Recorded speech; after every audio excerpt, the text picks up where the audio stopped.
Olá, seja bem-vindo a mais um curso teológico promovido pela Academia de Pregadores.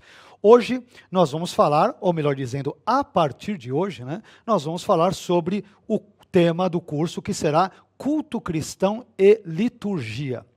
E eu gostaria de começar o presente curso, chamado Culto Cristão e Liturgia, esclarecendo que o presente curso ele irá se desenvolver em torno de 4 pilares ou 4 subtemas principais.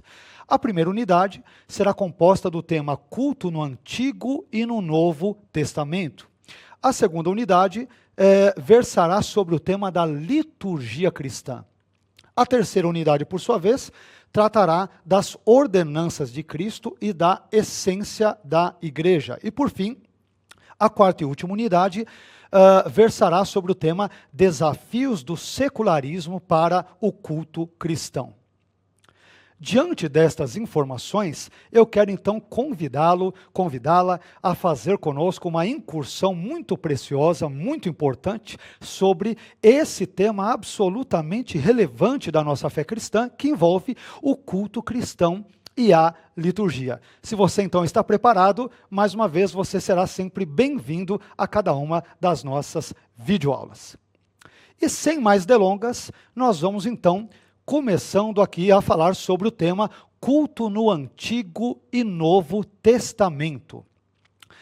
Eu quero dizer inicialmente, trabalhando primeiramente sobre o tema culto no Antigo Testamento, que o conceito de culto no Antigo Testamento, ele está ligado a uma atitude reverente da mente ou do corpo, ou de ambos os elementos. A atitude esta combinada, por exemplo, com as noções mais genéricas de obediência, de adoração e também de serviço.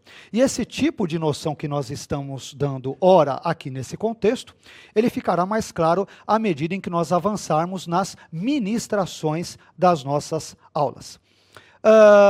Quando nós falamos sobre culto, mais uma vez o nosso tema é culto cristão e liturgia, expressões de culto e de adoração a um ser ou a um poder superior, elas fazem parte da manifestação ou das manifestações e práticas dos seres humanos desde os tempos mais longínquos ou mais remotos. Achados arqueológicos, por exemplo, e diversos documentos antigos, eles irão atestar essa realidade muito bem. Bom, mas já que falamos algumas coisas bem introdutoriamente, eu gostaria então de comentar algo com você acerca de uma definição genérica e inicial sobre o sentido do culto cristão e da liturgia. Apenas definições bem breves e bem amplas acerca do nosso estudo, do nosso curso. Bem, quando nós falamos de culto cristão, existe um estudioso chamado Ralph D. Martin que vai dizer o seguinte, abre aspas, o culto é a celebração dramática de Deus em sua dignidade suprema, de tal maneira que sua dignidade, ou seja, a dignidade de Deus, se torna a norma e a inspiração da vida humana. Definido desta forma, continua Martin, o culto, primeiro, coloca Deus no centro por causa de sua dignidade, ou seja, a dignidade de Deus. Segundo, evita a tirania do subjetivismo, isto é, quando eu coloco Deus no centro, eu evito conceituações ou noções de culto a partir de perspectivas subjetivas ou particulares de cada indivíduo. E em terceiro e último lugar, esta definição também de culto cristão, ou de culto em termos gerais, ela permite o reexame do eu, à luz do conhecimento de Deus sobre nós. Num segundo momento, nós temos aqui uma definição bem breve de liturgia. Segundo 3 autores chamados Stanley Granz, David Guretzky e Sherrit F. Nordling, liturgia é o ritual de culto da igreja, coletivo e oficial ou extraoficial, vamos assim dizer, incluindo a Eucaristia, isto é, a ceia, o batismo e outros elementos sagrados. É importante nós aqui mencionarmos que quando Deus cria o homem, Ele o cria com uma série de necessidades, tanto psicossomáticas, isto é, relacionadas ao seu corpo e à sua alma, quanto pneumáticas, ou seja, relacionadas ao seu espírito.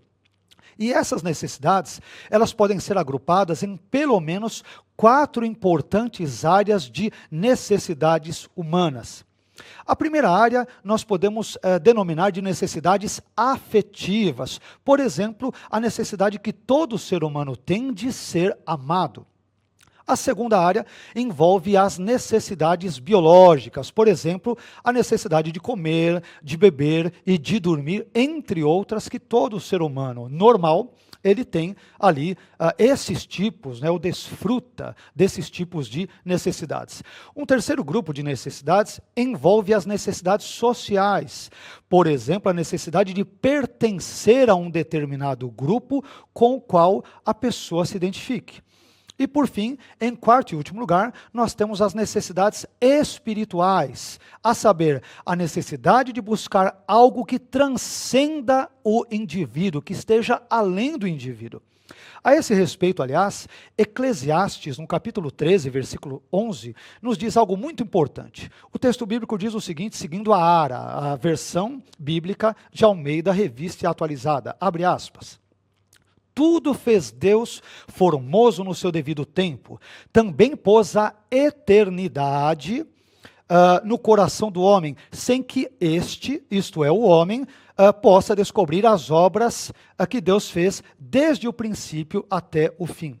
Bem, esse termo eternidade, traduzido aqui pela ARA desta forma, ele é oriundo do termo hebraico olam. E olam em hebraico quer dizer, por exemplo, longa duração. Antiguidade, futuro.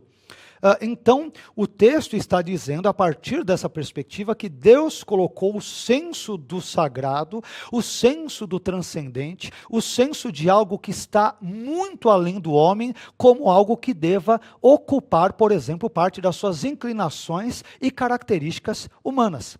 Só que nós descobrimos que, frequentemente, esta última necessidade, a necessidade espiritual, ela é frequentemente desprezada. E o desprezo a esta última necessidade humana certamente irá resultar em uma série de problemas para o indivíduo.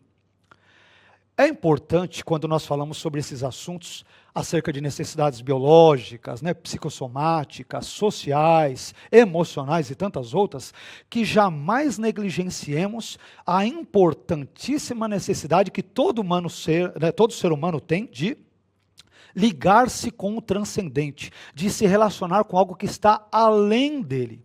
Isso é absolutamente importante, porque não somos seres apenas materiais e nem apenas seres emocionais, também, ou seres psicológicos, mentais, como queira, também somos seres espirituais.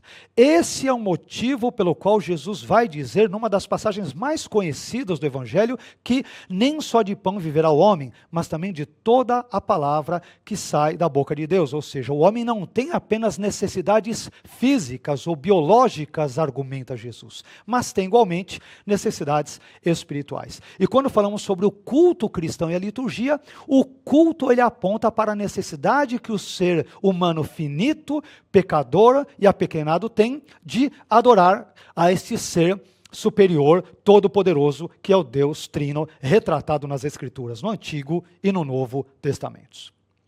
Bem, mas continuando o nosso estudo, nós também descobrimos um outro elemento importante agora da nossa fala, que envolve, por exemplo, alguns termos hebraicos que são, vez por outra, ali usados no que diz respeito ao contexto cultico ou de adoração no Antigo Testamento. E eu quero brevemente compartilhar algumas noções básicas sobre 4 termos hebraicos, entre outros, evidentemente, que poderemos citar, mas estamos citando apenas os mais importantes, os mais relevantes nesse contexto. Bom, o primeiro termo hebraico que tem a ver com o culto no Antigo Testamento é o termo hebraico avad. Avad quer dizer, basicamente, servir, adorar. Essa palavra aparece, por exemplo, em Isaías 19, 23, conforme a ARA, Almeida Revista Atualizada, texto esse que diz o seguinte, Isaías 19, 23. Naquele dia haverá estrada do Egito até a Assíria. Os assírios irão ao Egito, e os egípcios à Assíria, e os egípcios adorarão com os assírios. Então aqui o termo adorarão ele é oriundo do verbo hebraico avad, que quer dizer servir ou adorar. Um segundo termo importante, o segundo termo hebraico, é o termo hebraico shahá. Shahá, que quer dizer curvar-se ou prostrar-se. E um texto que exemplifica o uso desse verbo, ele ocorre em Êxodo, no capítulo 4, versículo 31, mais uma vez conforme a Ara, que diz o seguinte: e o povo creu, e tendo ouvido que o Senhor havia visitado os filhos de Israel, e lhes vira a aflição, inclinaram-se e o adoraram. Essa expressão, o adoraram, vem aqui do hebraico shahar. Me permitam apenas duas observações importantes. Primeiramente, quanto à palavra hebraica, o verbo hebraico avad. As duas dimensões fundamentais do culto são expressas pelo termo hebraico avad, como nós mencionamos, que quer dizer servir ou adorar. E esse verbo hebraico, ele resume muito bem como deve ser o nosso culto prestado a Deus.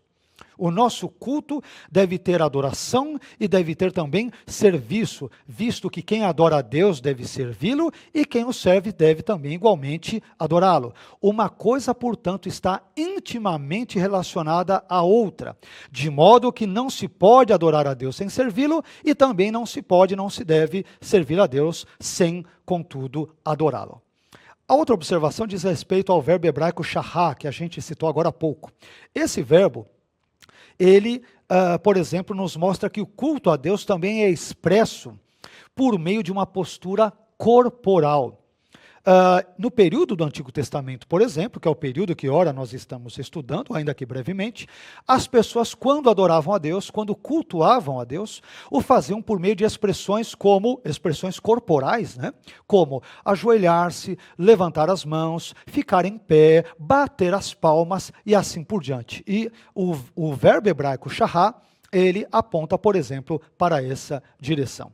Mas existem dois outros verbos hebraicos que têm a ver com todo o escopo cultico de adoração nas páginas veterotestamentárias.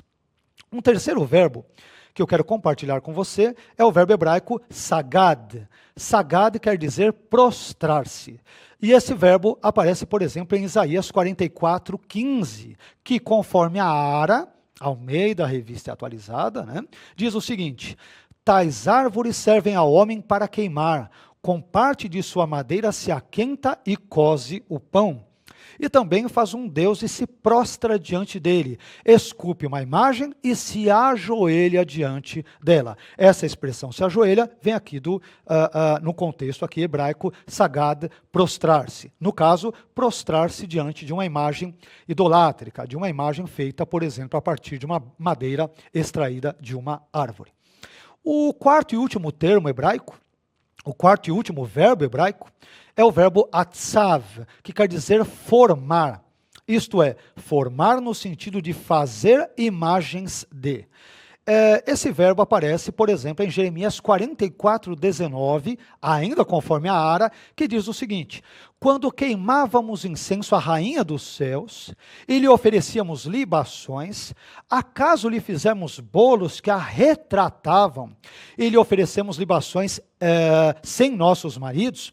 Essa expressão, a retratavam, vem do hebraico atzav, formar. Ou seja, essas imagens retratavam características ou a figura dessa suposta divindade pagã chamada Rainha dos Céus. Uma observação é importante darmos aqui.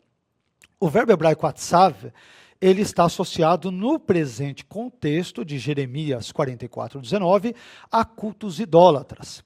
E essa divindade que nós aqui mencionamos, né, em Jeremias 44:19, isto é a rainha dos céus, geralmente ela é identificada com a divindade assírio-babilônica chamada Ishtar. E essa divindade, Ishtar, por sua vez, ela correspondia, ou ela tinha uma equivalência, era associada à divindade que era conhecida pelos hebreus como Astarote e pelos cananeus como Astarte, cujas estatuetas e imagens foram encontradas na Palestina de forma geral. Bom, mas caminhando um pouco mais adiante no nosso estudo, nós temos também o culto no contexto pré-patriarcal e patriarcal. Quando nós falamos pré-patriarcal, estamos nos referindo aos períodos anteriores a Gênesis 12, né? Porque em Gênesis 12, aliás, de Gênesis capítulos 12 até o capítulo 50, nós temos uma referência aos patriarcas, Abraão, Isaque e Jacó.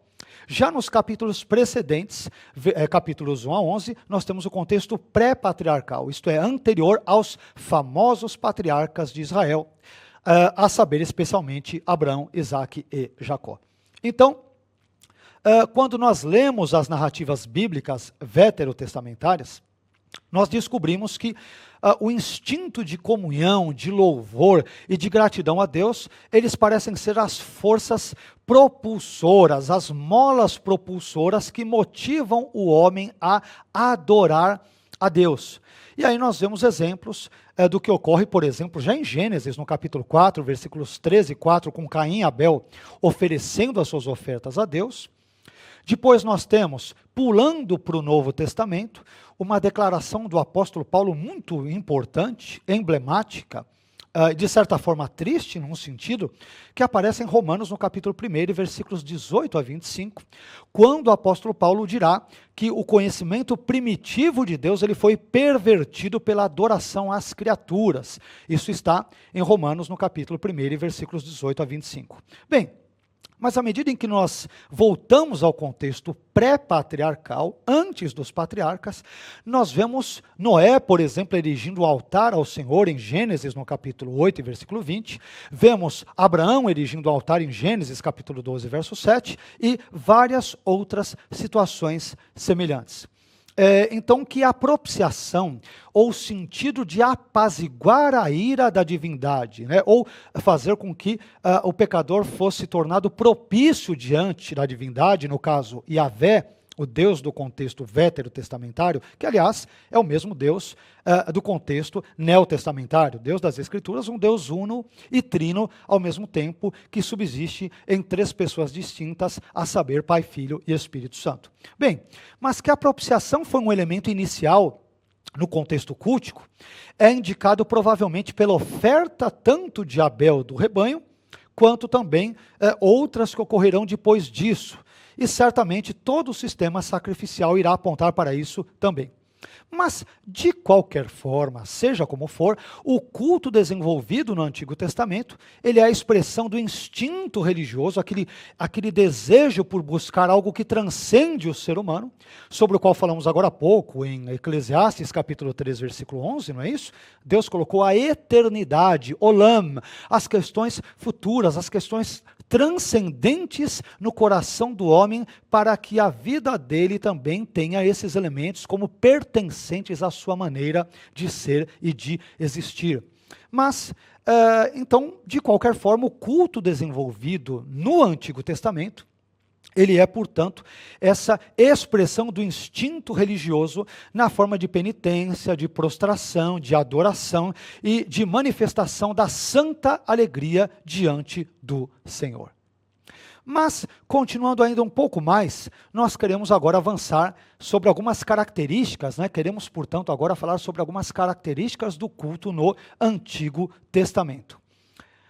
A primeira característica que nós encontramos no Antigo Testamento é a ideia de uma adoração doméstica ou familiar. Antes do culto, ele ser sistematizado, como ele ocorrerá, por exemplo, no capítulo, né, ou no livro de Êxodo, melhor dizendo, e nos capítulos de Êxodo, Levítico, Números em diante, nós temos cultos mais informais realizados ali naquele contexto antigo, por exemplo, pelos patriarcas que nós mencionamos. Então, antes do culto ser organizado ou sistematizado, ou haver um culto mais oficial e padronizado, digamos, no Antigo Israel, nós temos cultos realizados em termos mais familiares ou domésticos. E falando ainda sobre eles, nós temos, portanto, algumas características da adoração doméstica naquele contexto. A primeira dessas características envolvia o louvor e a oração. A mais antiga forma de culto no Antigo Testamento, como nós mencionamos, ali envolve o culto familiar. Mas antes mesmo de Israel tornar-se uma nação, já havia uma família que cultuava a Yahvé, ou Yahweh, o nome mais sagrado da divindade no contexto do Antigo Testamento. E essa família que adorava a Deus, que nós já mencionamos mais de uma vez ao longo desta aula, da nossa primeira aula, é a família conhecida dos patriarcas Abraão, Isaque e Jacó. Mas além do louvor e da oração, nós temos um outro elemento muito importante, que eram os sacrifícios. Né? Os sacrifícios oferecidos pelos patriarcas hebreus, eles tinham uma natureza também doméstica ou pessoal. Dessa forma, Abraão foi erigindo altares nos lugares onde ele invocava Deus. Você pode ver isso, por exemplo, e pode confirmar essas informações, conferi-las na sua Bíblia em casa, por exemplo, em Gênesis capítulo 12, versículos 7 e 8, capítulo 13, versículos 4 e 18, e capítulo 22, versículo 9, entre outros. Além de Abraão, Isaque também erigiu um altar ao Senhor em Gerar. Isso pode ser visto em Gênesis 26, 25, capítulo 26 e versículo 25. E também em Betel, Jacó ergueu outro altar ao próprio Yahvé, ou Yahweh, o Deus recém-descoberto, digamos, de Israel. E isso aparece em Gênesis 35, versículos 1 a 7. Caminhando para o final dessa nossa primeira aula, uma última característica da adoração doméstica ou familiar é a instrução, isto é, o ensinamento.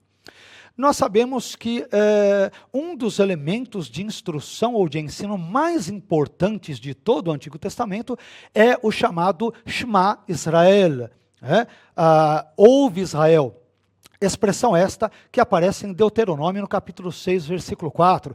Um dos versículos mais importantes para os quais todo israelita, todo judeu frequentemente se volta, sendo que Deuteronômio 6,4 ele diz em hebraico: Shema Israel, Adonai Eloheinu, Adonai Had. Isto é, ouve Israel, o Senhor nosso Deus, o Senhor é um.